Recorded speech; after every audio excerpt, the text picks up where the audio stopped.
자, 이제 모두 자리에서 일어나셔서 9월 20일 주일 예배 하나님 앞에 드리도록 하겠습니다. 함께 기도하겠습니다. 하나님 아버지, 은혜와 사랑을 감사합니다. 오늘 이렇게 저희가 주님 앞에 예배를 드릴 수 있도록 은혜를 베풀어 주신 것을 감사합니다. 이 예배 가운데 성령님이 역사하여 주셔서 은혜 충만한 예배가 되게 하여 주시고, 예배하는 모든 성도들에게 하늘의 신령한 복과 땅 위에 기름진 축복을 허락하여 주시옵소서. 오늘 저희가 올려드리는 이 예배 기쁘게 받으시고, 저희의 기도, 찬양, 감사, 예물을 기쁘게 받으시고 영광을 나타내시옵소서. 이 예배 가운데 성령님의 임재하심을 간절히 소원합니다. 주 예수님의 이름으로 기도드리옵나이다. 아멘. 나는 전능하신 아버지 하나님, 천지의 창조주를 믿습니다. 나는 그의 유일하신 아들 우리 주 예수 그리스도를 믿습니다. 그는 성령으로 잉태되어 동정녀 마리아에게서 나시고 본디오 빌라도에게 고난을 받아 십자가에 못 박혀 죽으시고 장사된 지 사흘 만에 죽은 자 가운데서 다시 살아나셨으며 하늘에 오르시어 전능하신 아버지 하나님 우편에 앉아 계시다가 거기로부터 살아있는 자와 죽은 자를 심판하러 오십니다. 나는 성령을 믿으며 거룩한 공교회와 성도의 교제와 죄를 용서받는 것과 몸의 부활과 영생을 믿습니다. 아멘. 이제 모두 자리에 앉으셔서 445장 찬송 부르겠습니다.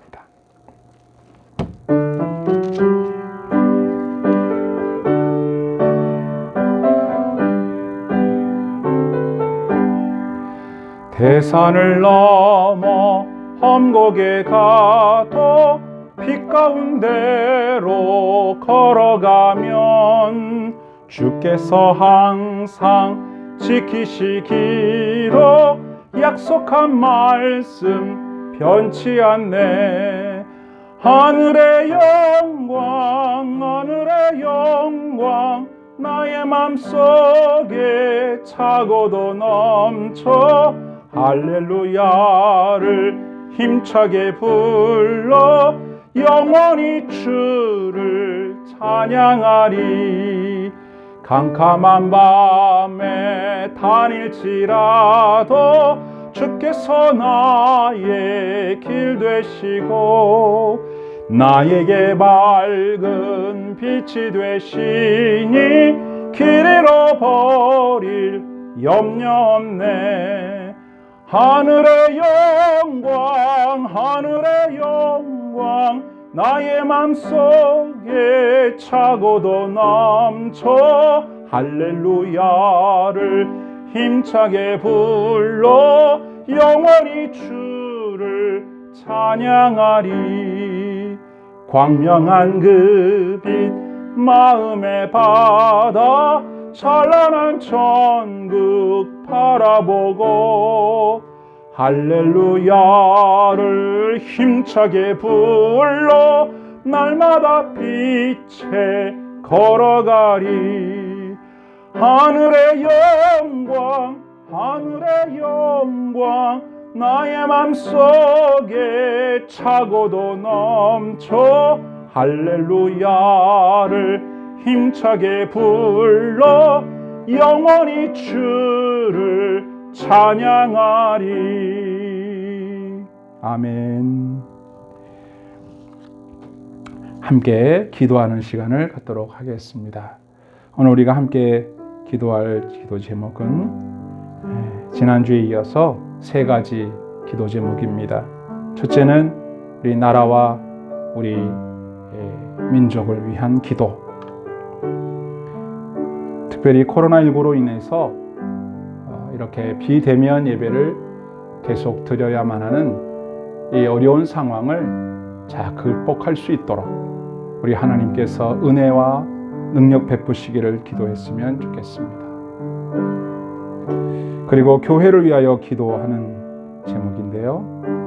교회가 주님의 뜻 가운데 부흥하고 성장하고 이 사회에서 빛과 소금의 역할을 감당하고 무엇보다 하나님의 영광을 드러내는 교회의 본래의 역할을 감당할 수 있기를 기도해야 할 것입니다. 그리고 여러분과 또 저희의 가정, 우리 모든 성도들의 가정, 하나님이 축복하는 가정, 은혜와 사랑이 있는 가정, 또 우리의 자녀들이 주님의 은총 가운데 잘 되기를 바라는 마음이 다 있지 않습니까? 이 모든 일들이 하나님의 은혜로 되는 것입니다. 우리 나라를 위하여, 교회를 위하여, 가정을 위하여 우리 함께 합심하여 기도하는 시간을 갖도록 하겠습니다. 함께 기도합시다. 하나님 아버지, 은혜와 사랑을 감사하며 오늘도 주님 앞에 간절히 간구합니다. 이 나라와 이 백성을 주님께서 긍휼히 여기시고 은혜와 사랑을 베풀어 주시기를 원합니다. 우리 대한민국이 하나님을 경외하며 하나님을 바르게 섬기는 사람들의 나라가 되기를 소원합니다. 올바른 믿음 위에서 하나님을 잘 섬기는 사람들이 하나님의 뜻을 따라 행복하게 사는 나라가 되기를 소원합니다. 정의로운 정치, 아름다운 문화가 있는 나라가 되게 하여 주옵소서. 하나님이 축복하셔서 경제적으로도 부유한 나라가 되게 하시고 외세의 침략을 당하지 않는 강한 나라가 되게 해 주시기를 기도합니다. 하나님의 사랑을 국민들이 함께 나누는 평화로운 나라, 그리고 문화가 아름답게 꽃 피우는 나라가 되기를 소원합니다. 하나님, 특별히 코로나19로 인해서 온 나라가 긴장하고 있습니다. 성도들의 마음에 은혜를 더하셔서 이 어려운 시기에 신앙을 잘 지킬 수 있게 해주시고, 또 사람들이 이 코로나19를 극복하기 위해서 많은 노력을 하고 있습니다. 주님 도와주셔서 이 코로나19로 인하여 일어난 모든 어려움의 문제들과 비정상적인 문제들이 해결되고 본래의 자리로 돌아갈 수 있기를 원합니다. 자유롭게 왕래하며 또 우리 학생들은 학교에 나아가서 선생님과 친구들과 만나 함께 공부하고 함께 즐거운 시간을 나누고 온 나라 백성들이 멀어진 거리가 다시 회복되며 복되고 은혜로운 사랑을 나누는 이 나라가 되기를 소원합니다. 하나님, 한국교회를 축복해 주시고 이제까지 교회가 교회다운 모습을 잃어버리고 곁길로 하나님의 마음을 아프게 하는 길로 나아간 것을 회개합니다. 교회의 사명, 빛과 소금의 역할을 감당하는 한국교회가 되기를 원하고, 또 이 코로나 시대에 하나님께서 우리에게 기대하시는 바가 무엇인지를 깨닫고 성숙한 모습으로 교회의 위상을 세워나가는 한국교회가 되기를 원합니다. 또 교회들마다 기도와 말씀이 살아있게 하시고, 또 비대면 예배일지라도 드려지는 모든 예배마다 하나님의 은혜가 풍성히 임하는 바르게 예배하는 공동체가 되게 하여 주옵소서. 성령님의 인도를 따라서 사랑으로 섬기는 봉사하는 공동체가 되게 하여 주옵소서. 우리 바다교회를 부흥케 하시고 축복해 주시옵소서. 그래서 우리 교회를 통하여 주님의 뜻을 이루어 가게 하여 주시옵소서. 주님, 성도들의 가정을 축복합니다. 각 가정에 우리 하나님께서 아버지가 되어주시고 그들의 모든 의식주 문제를 책임져 주시며 염려 없이 감사하며 기뻐하며 살아가는 가정들이 되기를 원합니다. 가족들이 주님의 은혜를 믿고 두려움 없이 살게 하여 주옵소서. 그리고 자녀들이 주 안에서 잘 되어서 하나님을 영화롭게 하는 훌륭한 사람들로 성장하게 하시고, 우리 자녀들의 학업, 취업, 결혼, 그들의 모든 삶의 문이 활짝 열리게 하셔서 하나님의 은혜로 말미암아 축복 누리며 살아가는 하나님의 귀한 자녀들이 다 되게 하여 주시옵소서. 이 시간에도 성령 충만케 하셔서 각 예배마다 참여하는 모든 우리의 사랑하는 자녀들에게 은혜와 복을 내려 주시옵소서. 주님, 오늘도 저희들의 예배를 기쁘게 받으시고 영광 나타내 주시옵소서. 우리 구주 예수님의 이름으로 간절히 기도하옵나이다. 아멘. 하늘에 계신 우리 아버지, 아버지의 이름을 거룩하게 하시며 아버지의 나라가 오게 하시며 아버지의 뜻이 하늘에서와 같이 땅에서도 이루어지게 하소서. 오늘 우리에게 일용할 양식을 주시고 우리가 우리에게 잘못한 사람을 용서하여 준 것 같이 우리 죄를 용서하여 주시고 우리를 시험에 빠지지 않게 하시고 악에서 구하소서. 나라와 권능과 영광이 영원히 아버지의 것입니다. 아멘. 오늘의 말씀을 함께 봉독하도록 하겠습니다. 오늘의 말씀은요, 신명기 1장, 구약성경 신명기 1장 1절로 3절까지의 말씀이 되겠습니다. 신명기 1장 1절로 3절까지 말씀을 함께 봉독하도록 하겠습니다. 이는 모세가 요단 저쪽 숲 맞은편에 아라바 광야 곧 바란과 도벨과 라반과 하세롯과 디사합 사이에서 이스라엘 무리에게 선포한 말씀이니라. 호렙산에서 세일산을 지나 가데스 바네아까지 10하루길이었더라. 40째 해 11째 달 그 달 첫째 날에 모세가 이스라엘 자손에게 여호와께서 그들을 위하여 자기에게 주신 명령을 다 알렸으나. 아멘. 3절까지 읽었습니다. 본문 1절에 보면 이는 모세가 어디 사이에서 이스라엘 무리에게 선포한 말씀이라 이렇게 시작을 하죠. 그래서 신명기서의 히브리어 원 제목은 이는 말씀이라 이렇게 되어 있습니다. 엘레 하데 바림. 첫 구절의 첫 단어가 신명기서의 제목이 된 거죠. 그러니까 신명기는 바로 모세가 이스라엘 백성들에게 선포한 말씀, 설교다 그런 뜻입니다. 이 설교를 하고 있는 때, 모세가 이 설교를 하고 있는 때는 언제일까? 3절에 말해주고 있죠. 40째 해 11째 달 그 달 첫째 날에 모세가 이스라엘 자손에게 여호와께서 그들을 위하여 자기에게 주신 명령을 다 알렸으나 그랬습니다. 애굽에서 나온 지 40년 하고 11째 달 11월 1일이 되는 날 이 설교를 한다는 얘기가 되죠.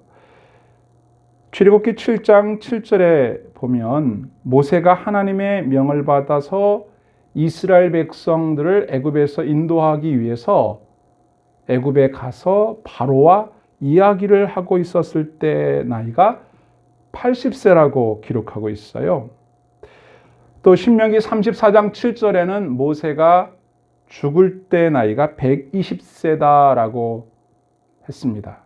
그러니까 계산을 해보면 40년 11월이 됐다는 말은 애굽에 있을 때가 80세였고 그때부터 40년이 흘렀으니까 120년이 된 거죠. 모세가 120살이 되던 그 해라는 얘기예요. 그리고 11월이 흘렀어요. 민수기 20장 12절에 보면 하나님께서 모세에게 너는 이스라엘 백성들을 이끌고 가나안 땅에 못 들어간다 그랬거든요. 그러니까 모세가 120세 이제 자신의 사명이 다할 때가 됐다는 것을 알아요. 그리고 여기는 지금 어디냐면 가나안 바로 입구에 코앞에까지 와 있는 거죠. 거기가 가데스 바네아입니다. 모세는 고별 설교라고 해야 되나요? 유언과 같은 아주 중차대한 설교를 하고 있는 겁니다.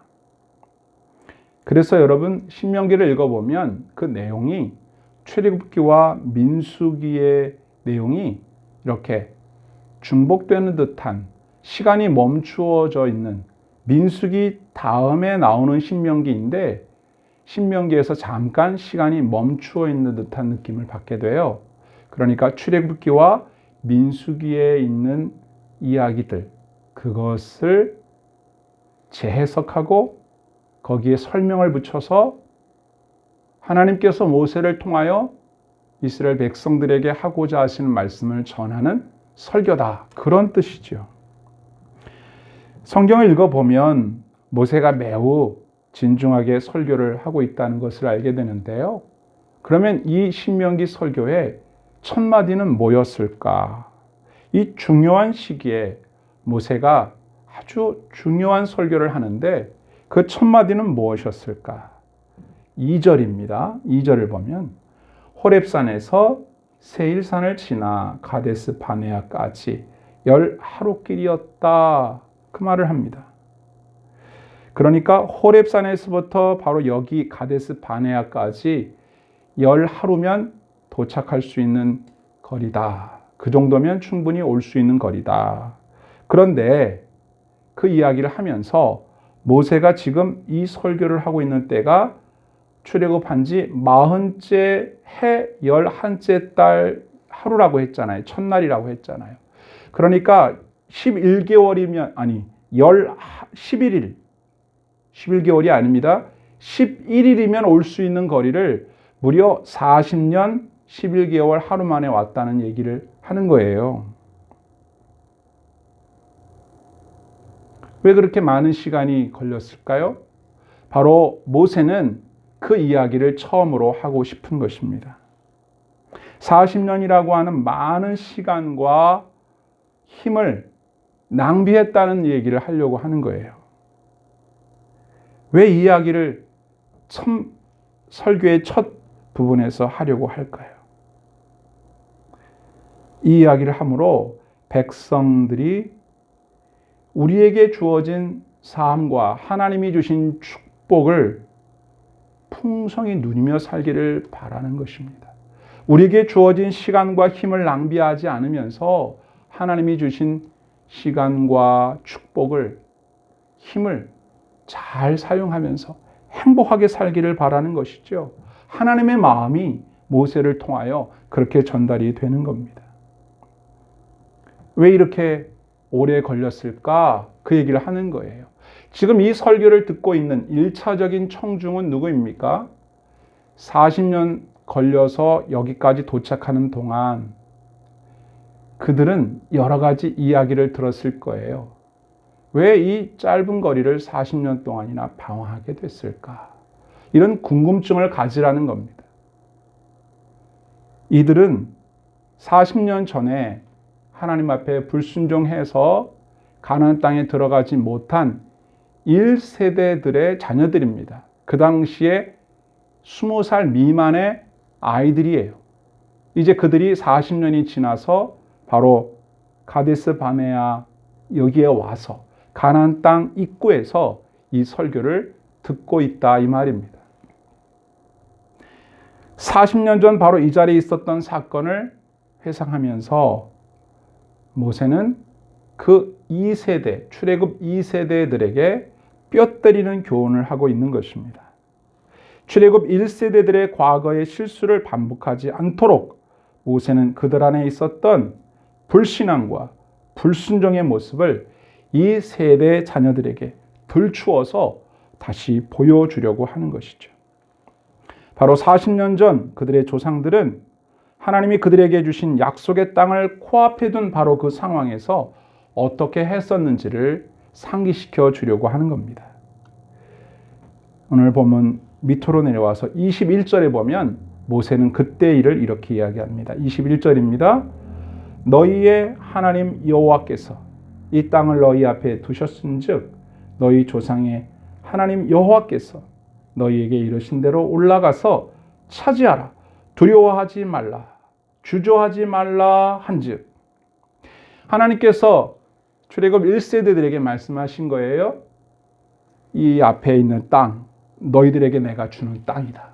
이제 주저하지 말고 두려워하지 말고 올라가서 차지하라. 너희 거야 이제는. 너희가 차지하기만 하면 돼. 당장 올라가라. 이렇게 말씀하셨단 말이에요. 그런데 출애굽 1세대들 그들은 어떻게 반응했나? 22절에 너희가 다 내 앞으로 나와 말하기를 우리가 사람을 우리보다 먼저 보내어 우리를 위하여 그 땅을 정탐하고 어느 길로 올라가야 할 것과 어느 성읍으로 들어가야 할 것을 우리에게 알리게 하자 하기에 이제 모세가 추억하는 거예요. 그때 어떤 일이 있었는가? 자, 올라가서 이 땅을 취하자. 하나님이 말씀하신다. 이랬더니 사람들이 모세에게 와서 그럽니다. 근데 우리가 가기 전에 정탐꾼을 좀 미리 보내서 그 땅에 대해서 좀 알아봐야 되는 거 아닙니까? 이렇게 반응했다 그 말입니다. 여러분, 우리는 민수기서를 읽을 때 하나님께서 정탐꾼을 뽑아서 보내라 이렇게 명령한 것으로 읽고 있지만 사실은 그 사이에 이 이야기가 빠져 있는 거죠. 먼저 백성들이 정탐꾼을 보내자라고 모세에게 요청하니까 모세가 그것을 하나님께 여쭙고 하나님이 그렇게 하라고 해라 허락해서 정탐꾼을 뽑아서 보낸 거예요. 먼저 백성들이 얘기한 겁니다. 모세는 이 부분을 강조하는 거죠. 사실은 우리 상식으로 생각해 보면 정탐꾼을 보내는 일은 뭐 잘한 일이라는 생각이 들어요. 아무래도 어떤지 좀 보고 와야 되지 않습니까? 우리 생각에 좀 살펴보고 어떻게 전쟁할지 전략도 짜고 그럴 필요가 있다라고 생각이 들었는데 하나님은 어떻게 하셨냐면 당장 올라가라. 정탐꾼을 보내라고 하지 않았어요. 그냥 가서 취하면 된다고 하셨는데 사람들이 정탐꾼을 보내자라고 한 것이죠. 하나님 왜 그냥 가라고 했을까요? 뭐 답은 어렵지 않죠. 그냥 가도 되니까. 그 땅은 정탐을 필요로 하는 땅이 아닙니다. 그 땅은 전술 전략으로 얻는 땅이 아니라 하나님이 주기로 약속한 땅이기 때문에 믿고 가면 빼앗을 수 있는 땅이었다는 거죠. 그들이 해야 할 일은 믿고 가는 것이지 정탐을 통해서 전략을 세우는 게 아니었다라고 하는 것이죠. 성경을 쭉 읽어보시면 출애굽기부터 민수기 쭉 보면 레위기, 민수기 다 보면 군사를 뽑은 일은 있지만 군사를 훈련시켰다는 얘기는 별로 못 봤어요. 여러분 보셨나요? 군사로 훈련시켜서 어떻게 전쟁을 하고 어떻게 가나안 땅을 정복할 것인가에 대한 훈련을 시킨 적은 없고요. 하나님이 이스라엘 백성들에게 훈련시킨 건 뭐예요? 하나님이 너희에게 뭘 원하시는지 그리고 어떻게 순종하며 따를 것인지 무엇보다 가나안 땅에 들어가게 되면 뭘 조심해야 하는지 뭐 어떤 것을 주의해야 하는지 어떻게 하나님의 백성으로서 가나안 땅에서 살 것인지 어떻게 살 것인가에 대한 이야기를 많이 하시고 가르치셨지 어떻게 싸워야 할 것인지에 대한 이야기는 없다는 거예요. 왜? 싸움이 일어날 때마다 하나님이 직접 나서서 그들을 위하여 싸워주셨고 승리하게 하셨고 이스라엘 백성들은 적은 숫자로도 얼마든지 대적들을 무찌를 수 있었다는 거죠. 전쟁을 준비할 필요가 없었어요. 그런데 이스라엘 백성들은 하나님께서 올라가서 취하라 이렇게 말씀하시자 정탐꾼을 보내서 준비를 해야 된다 뭐 이렇게 얘기를 한 것이죠.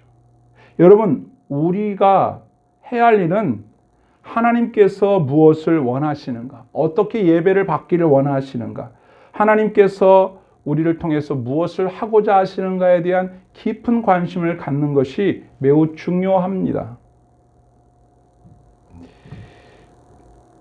지금 저와 여러분의 인생 속에서 급한 게 뭘까요? 중요한 게 뭘까요? 시급한 게 뭘까요? 가장 준비되어야 할 것이 무엇일까요? 준비되어 있지 못한 게 뭘까요? 한번 생각해 보시기 바랍니다. 자, 다음 이야기를 들어보면 그 생각에 도움이 되실 겁니다.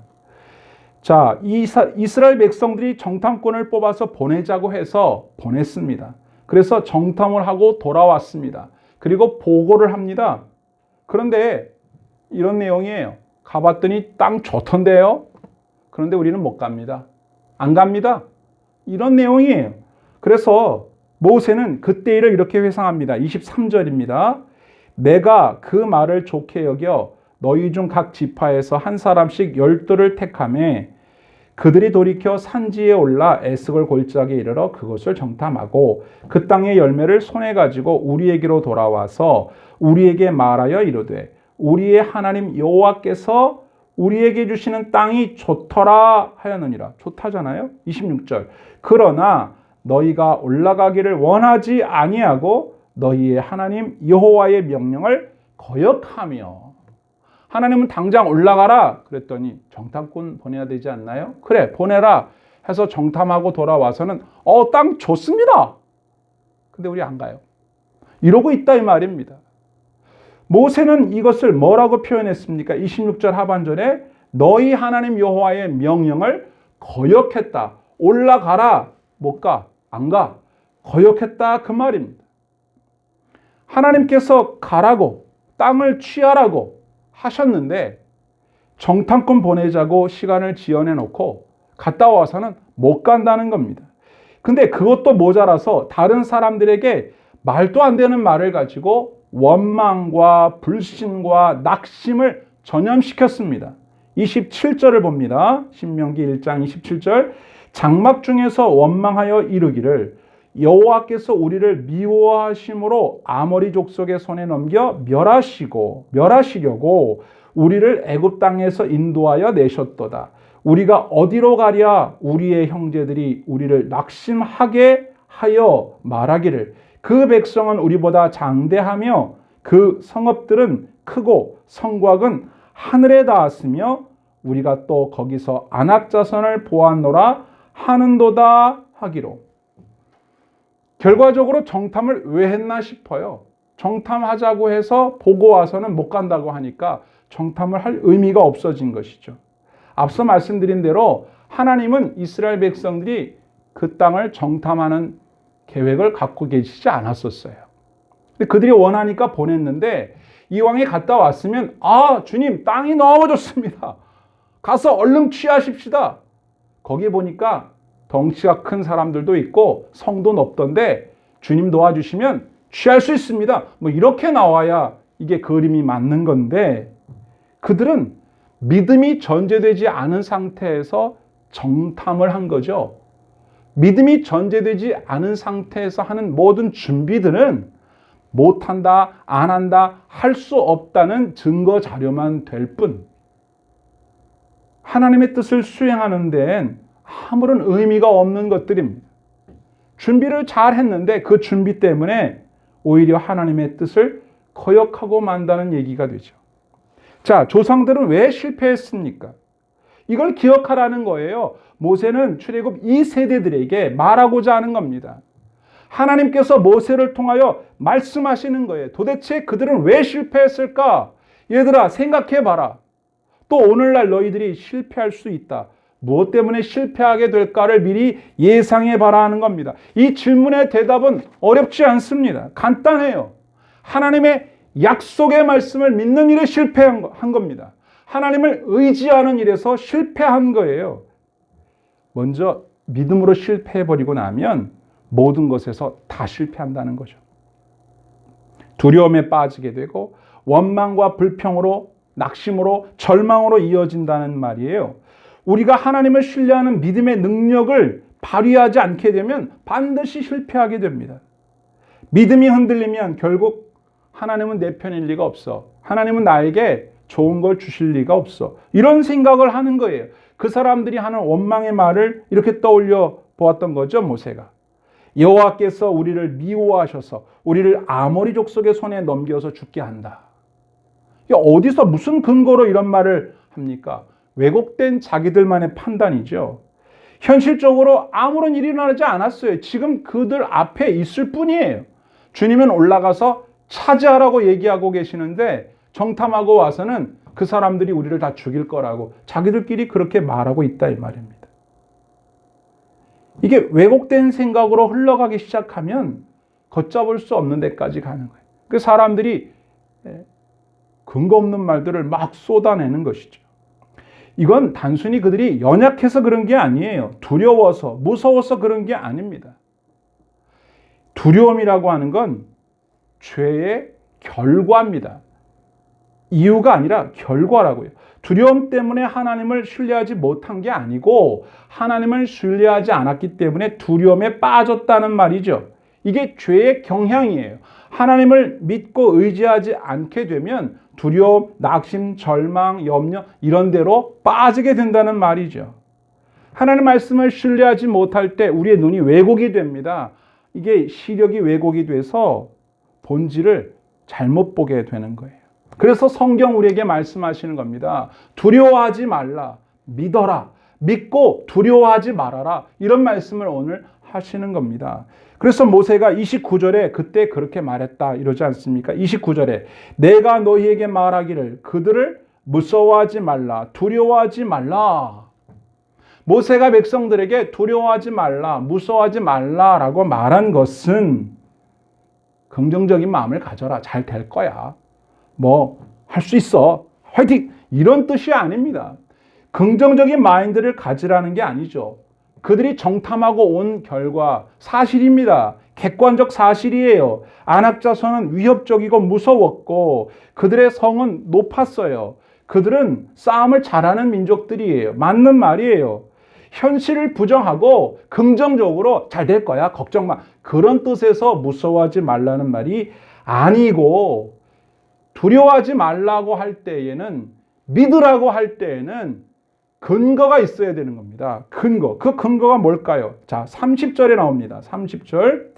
너희보다 먼저 가시는 너희의 하나님 여호와께서 애굽에서 너희를 위하여 너희 목전에서 모든 일을 행하신 것 같이 이제도 너희를 위하여 싸우실 것이며, 광야에서도 너희가 당하였거니와 사람이 자기의 아들을 아는 것 같이 너희의 하나님 여호와께서 너희가 걸어온 길에서 너희를 아느사 이곳까지 이르게 하셨느니라 하나. 이겁니다. 하나님은 항상 이스라엘 백성들보다 먼저 가셔서 그들이 있을 곳을 준비하셨습니다. 그리고 대적이 나타나면 하나님이 그들을 위하여 친히 싸워주셨습니다. 이미 애굽에서 나와서 여기에 이르는 동안에 그걸 다 경험한 거예요. 또 하나님께서 이스라엘 백성을 마치 아들을 안고 가는 아버지처럼 안고서 여기까지 오게 하셨다. 하나님이 너희를 위하여 싸우실 것이다. 그러니까 너희들이 본 거 맞아, 팩트야, 그들이 강한 거 맞아. 그러나 하나님이 그들을 위하여 싸워주신다니까 믿고 두려워하지 말라고 하나님이 믿음의 근거였던 거예요. 그러니까 우리의 최종적인 문제는 뭡니까? 하나님이 우리를 위하여 싸워주신다고 했는데 그 말을 믿느냐 안 믿느냐, 이게 문제 아닙니까? 이것이 우리의 삶의 승패를 좌우하는 거예요. 하나님이 우리를 위하여 싸워주신다, 믿을 건가 안 믿을 건가? 그런데 그들은 어떻게 했나요? 그때 안 믿었다 그 말입니다. 그때 안 믿었다고요. 32절에 이 일에 너희가 너희의 하나님 여호와를 믿지 아니하였도다.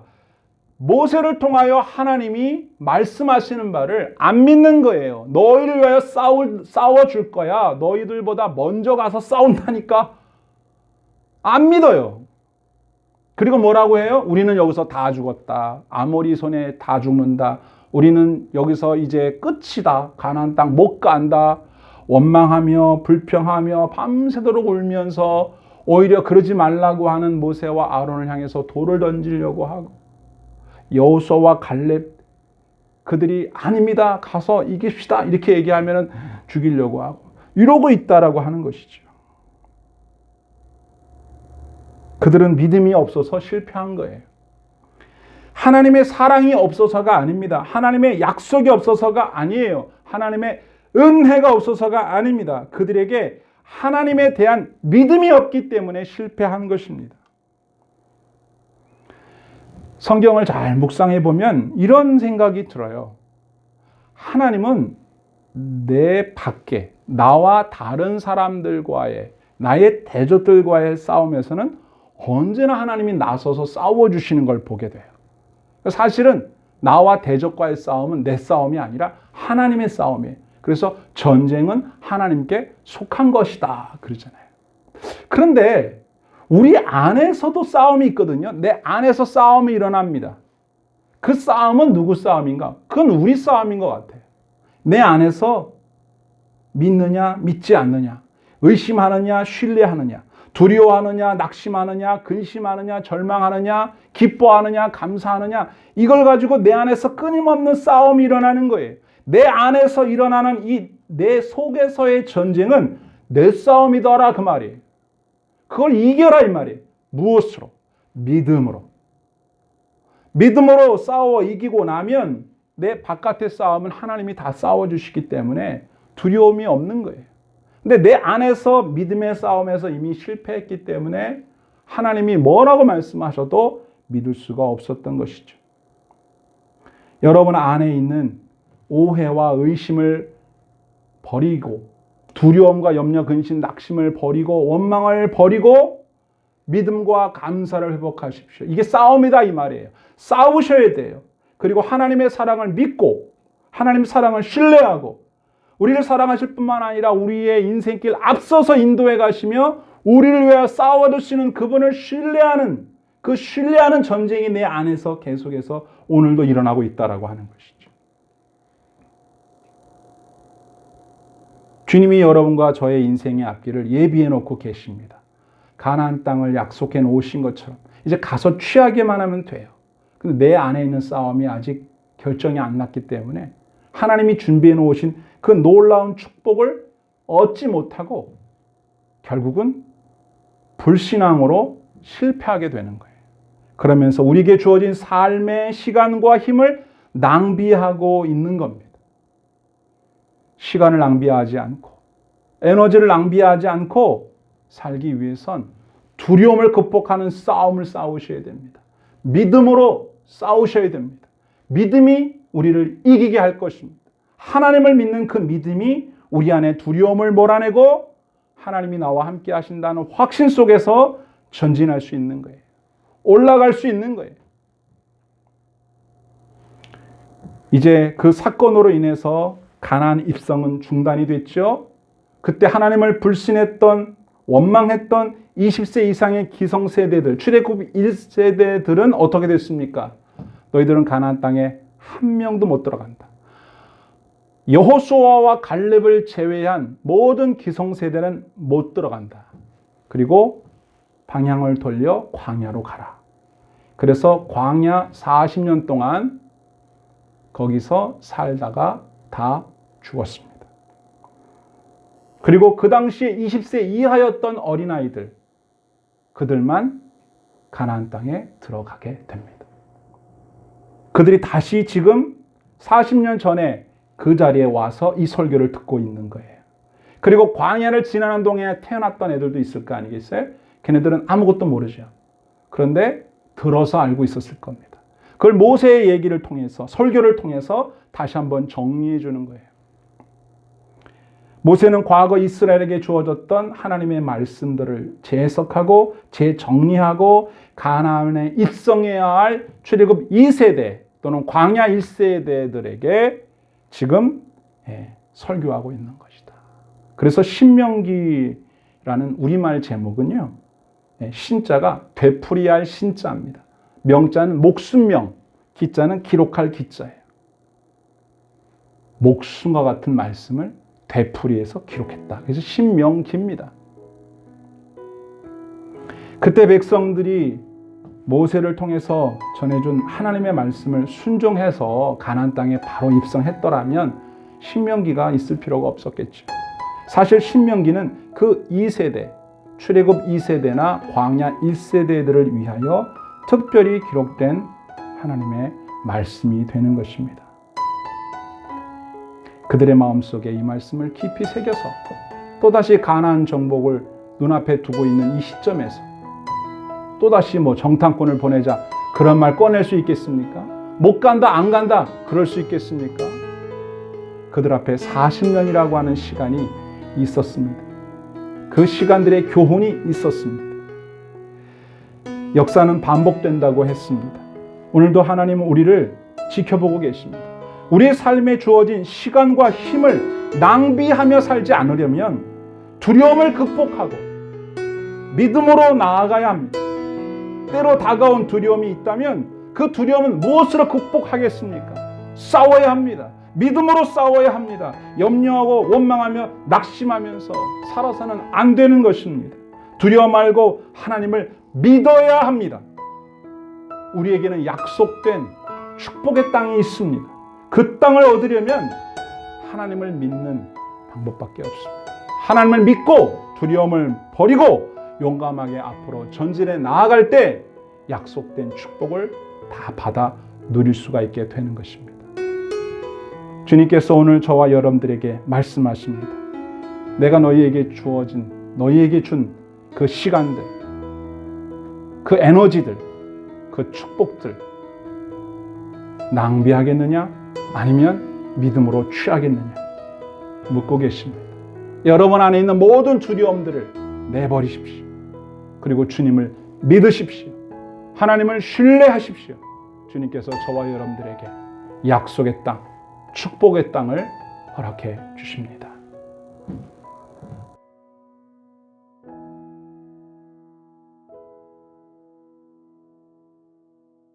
함께 찬송하겠습니다. 찬송가 384장입니다.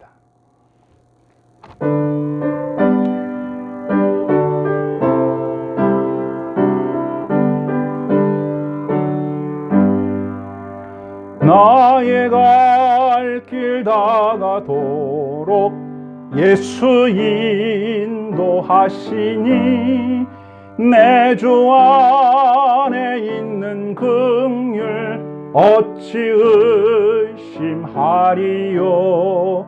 믿음으로 사는 자는 하늘 위로 받겠네. 무슨 일을 만나든지 만사 형통하리라. 무슨 일을 만나든지 만사 형통하리라. 나의 갈 길 다가도록 예수 인도하시니 어려운 일 당한 때도 족한 은혜 주시네. 나는 심히 고단하고 영혼 매우 가라나 나의 앞에 반석에서 샘물 나게 하시네. 나의 앞에 반석에서 샘물 나게 하시네. 나의 갈 길 다가도록 예수 인도하시니 그의 사랑 어찌 큰지 말로 알 수 없도다. 성령 감화 받은 영혼 하늘나라 갈 때에 영영 부를 나의 찬송 예수 인도하셨네. 영영 부를 나의 찬송 예수 인도하셨네.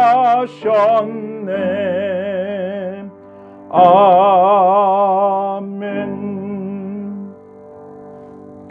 함께 말씀을 생각하면서 기도하는 시간을 갖도록 하겠습니다. 출애굽 1세대들이 그들에게 주어진 약속의 땅을 취하지 못하고 불신앙과 불순종으로 40년의 세월을 낭비하고 결국 그 땅에도 들어가지 못했습니다. 이제 출애굽 2세대와 광야 1세대들에게 다시 되풀이하여 하나님께서 말씀하십니다.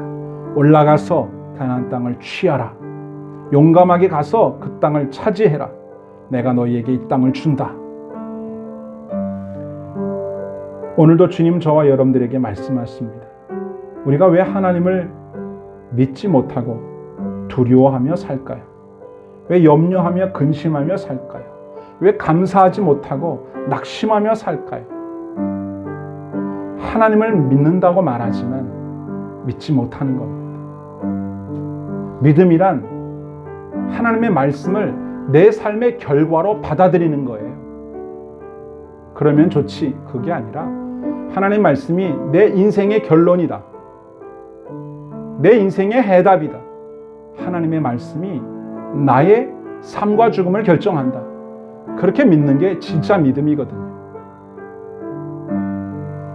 이제 마음의 결단을 합시다. 이제까지 주님 믿는다고 말만 하고 믿지 못하고 내 생각을 더 많이 믿고 다른 사람들의 말을 더 많이 믿어왔던 어리석음을 회개하고 하나님 말씀을 믿습니다. 나를 사랑하신다고 내가 너의 아버지라고 하셨던 주님의 그 말씀을 내가 믿습니다. 염려하지 말라고 두려워하지 말라고 내가 너와 함께 한다고 하신 그 말씀을 믿습니다. 두려워하지 않겠습니다. 감사하며 기뻐하며 그렇게 살겠습니다. 이 시간 하나님 앞에 우리의 고백을 올려드리는 기도를 드렸으면 좋겠습니다. 함께 기도합시다. 하나님 아버지, 저희들에게 사랑과 은혜를 베풀어 주셨고 이제까지 살아오는 동안에 언제나 함께 하신 것을 믿고 감사합니다. 그리고 앞으로 우리의 인생길을 다 가도록 함께하여 주실 줄 믿습니다. 우리가 때로 두려워하며 염려하고 걱정했습니다. 하나님을 믿지 못했습니다. 나와 늘 함께 하신다고 약속하셨습니다. 세상 끝날까지 함께 하신다고 약속하셨는데 우리가 믿지 못하고 염려하고 두려워하고 내 뜻대로 일이 되지 않으면 내 생각대로 일이 되지 않으면 겁부터 집어먹고 낙심하며 원망하며 살았습니다. 주님을 바라봅니다. 이제 더 이상 우리의 시간과 에너지를 낭비하고 살지 않겠습니다. 믿음으로 앞으로 전진하겠습니다. 우리에게는 정탐꾼이 따로 필요 없습니다. 하나님께서 나의 싸움을 싸워주신다고 약속하셨습니다. 하나님, 우리가 할 수 없는 일을 시키지 않으십니다. 할 만하니까 시킨다고 믿고 우리에게 주어진 일들을 용감하게 도전하는 삶을 살기를 소원합니다. 하나님, 우리가 때로 실패하고 넘어질 때가 있습니다. 실수할 때가 있습니다. 그때마다 우리에게 오셔서 도와주시고 일으켜 세워주실 줄 믿습니다. 우리의 인생길이 우리 홀로 걸어가는 인생길이 아니라 하나님과 함께 동행하는 인생길임을 믿습니다. 저에게 약속된 축복의 땅, 저에게 약속된 은혜와 상급들을 바라보며 오늘도 담대히 한 걸음 한 걸음 걸어나가는 저와 우리 모든 성도들 될 수 있도록 축복하여 주시옵소서. 저희들이 주님을 믿습니다. 주님을 의지합니다. 주님의 약속을 신뢰합니다. 오늘도 감사하며 기뻐합니다. 주님 감사합니다. 우리를 사랑하시는 주님, 그 사랑을 믿습니다. 우리의 삶을 인도하길 원하시는 주님, 그 놀라운 섭리를 믿습니다. 염려하며 두려워하는 저희들의 연약함을 긍휼히 여기시고 오늘도 저희에게 새 용기와 새 믿음을 더하셔서 우리 안에서 일어나는 불신과 불순종의 싸움에서 이기고 담대하게 믿음으로 나아가는 저희 모두가 될 수 있도록 축복해 주시옵소서. 예수님의 이름으로 기도하옵나이다. 아멘. 이제 모두 자리에서 일어나셔서 하나님 앞에 예물을 드리겠습니다.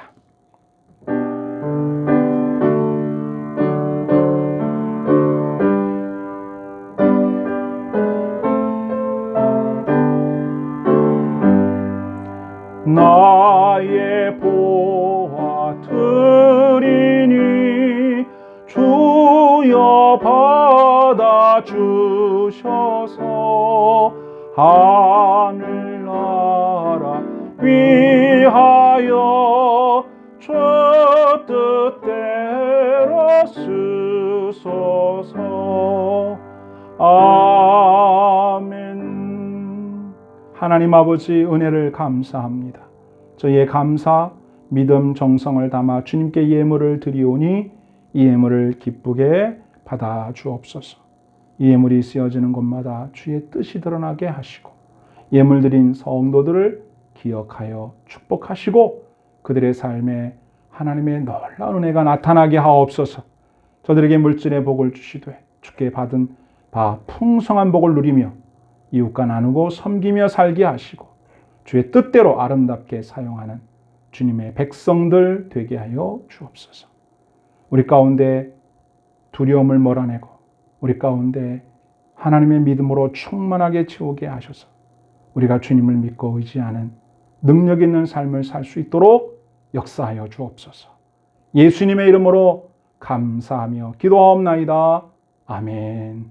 주 예수 그리스도의 은혜와 하나님의 사랑과 성령님의 감동하심이 두려움을 몰아내고 믿음으로 담대하게 살아 주께서 약속하신 축복, 은혜를 풍성히 받아 누리길 원하는 사랑하는 모든 성도들 머리머리 위에 이제와 영원히 항상 함께 하옵시기를 간절히 축원하옵나이다.